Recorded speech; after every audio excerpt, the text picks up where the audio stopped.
day he was supposed to have been picked up by his friend, the guy friend, and then he was delayed. So the girl friends said, "Oh, we'll take you."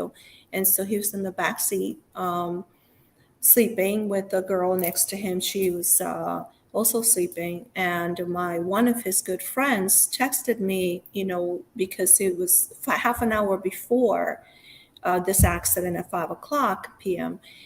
I called them. I said, "Where are you?" And he said, "Well, we're passing Orlando." And so I said, "Okay, so I'm really happy you're going to go to Australia," because he did come to terms with his father. And I said, just we'll talk to the school. We're going to get everything ready. It's going to happen for you. Yes, Mom, thank you. And that was the last I heard. So when at 8 o'clock that he was about, I said, "Oh, he hasn't called me, but he's probably close to getting there." His friend said there was a car accident, a really bad one in Orlando, but I'm not sure if it was Antonio. I can't tell.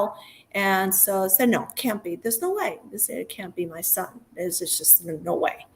And so when they sent me a picture and the car was crushed, it was like an accordion. And I said, "There's just no way that's my son in there. There's just no way." And I just was in total denial. I reached out to an energy friend, and I said, "I need you to feel this. I need you to feel my son. I need you to tell me he's okay." And she was just like in shock. And she said, "Stella, I don't feel him. I don't know. Maybe he's in the hospital. Maybe that's why I can't feel his energy." She couldn't feel him. She could not feel him.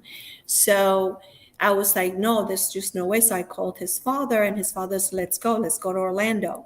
And I'm like, "No, but he's going to be fine. We'll find him in the hospital." So there was a whole high search looking for him in all hospitals, and no one would give us information. And so I was in denial I can tell you, from that time, 8 o'clock at night until 3 o'clock in the morning, where I got to Orlando, because I was in denial. And I had my youngest son with me. And so I went with my ex-husband, and we went to Orlando because his sister lives there. So we went to her house, and then the patrol came to tell us, like, the official news. But he passed at 5 o'clock. And so I was numb. I was just in denial. I still couldn't believe it. But I was just, they did give me medication, just because I was just in shock. And then I started screaming. I was just screaming, and I said, "This can't be." And so then, when I woke up in the morning, and then they were saying, "We'll have to start making arrangements," so forth. It's such a weird state of being, because it's just this limbo, this like, you're like, I felt this in empty space. I literally saw no color but gray in everything. It was just gray. Everything was gray. And there was like, they were putting it on me to like make the funeral arrangement. And it was just crazy how everyone came together, I have to say, in awe of the government, the city I worked for, because they took care of the arrangements with the service, and I just had to deal with like the ashes, because wanted to cremate him, but they would not allow me to see him. And so that was like, how could I not see my son? I want to see him and hug him and just be with him. I cried, and they're like, "No, it's just, we can't let you see him. It's just it's too brutal for you to see him. Just remember him best as he was, in that beautiful smile that he was known for." And I said, "Oh, I couldn't come to terms with that." And then that's when I fought with God. I said, "How could this be? How could I not have my son? This was my special kid. He was going to do so much good for the world, and to the world, it just, I couldn't understand." So I was blessed, because I did have a lot of support. My ex-husband has a big family, and my friends and work. The ceremony was just so beautiful. Teachers from elementary to high school to FSU, Florida State University, was where he was going. If I tell you how much I've received, and they were there at the service at the church, and then we did a service where my friend, who is an amazing, beautiful celestial singer, also very spiritual, which is also something I'm tapping into, the yoga voice. Um, she was just called and she knew what song, and she had not uh, launched a new song for her, and it was called Celestial, and it's with chimes, and her voice very soprano, very beautiful, very beautiful. And so that it was packed. I mean, it was just, I, of course, I was, I just, I don't know how I managed and how I functioned, but I did, because I just said, okay, Antonio, carry me because I can't do this. And so I just know, I remember that everything was just great. There was no color. I was feeling nothing. And I just felt I was in this void, and I didn't want to be with anyone. And I was by myself in my house, and I told my ex-husband, his family came from Colombia to be with us, and I just said, you stay. I said, take Daniel, and I just need to be alone. And so I went back to work after 3 weeks, because I said, I can't stay here, because it was just, I was doing nothing. It was just get up, and it was like, so I did push myself to go back, and um, to keep myself busy, to have a purpose, at least because human resources, I was with people, so that kept me going. So there went my journey, and I can tell you, it was a year of it. It was a year where I got to a point where I wanted to just fade away. I wanted to say, I'm not going to commit suicide. That's not me. But I was just fading away in my spirit, and I was just saying, I'm just going to go. And then one day I felt this urge, this, not urge, but more like this powerful energy. And I felt Antonio just saying, you can't do this, Mom. You have Daniel, you have your kids, you can't do this.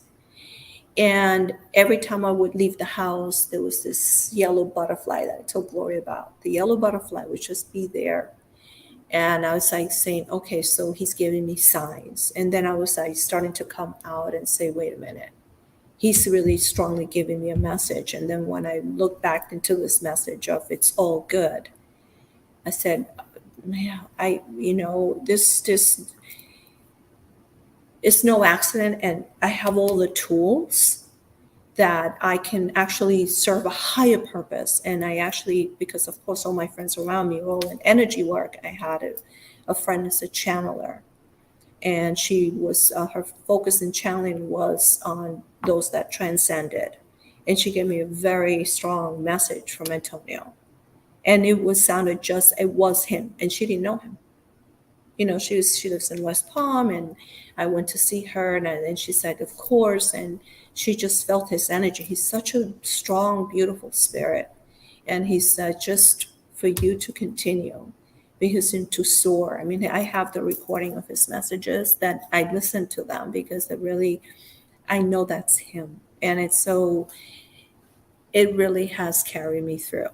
It really has brought me to this where I am, feeling blessed, and definitely takes your spirit to another level. Totally.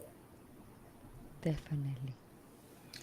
I could not fathom losing my mother when I lost her, but I have two sons, and I just can't imagine what you must have been feeling and going through when you say everything's gray. I get that.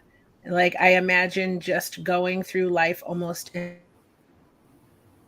a trance. Were you able to, was it the channeling? Was it a combination of the channeling and the working that helped pull you through it? Like the messages you were seeing from him that helped color begin to come back into your world? I would say it's a combination. I feel that it was all aligned for me to get through it, because there was a higher purpose. And so when I understood, and especially in that message, it's all good, and just feeling his spirit, that there was just no denying. If I can give you so many examples of how he just manifested, and it's through the sunflower.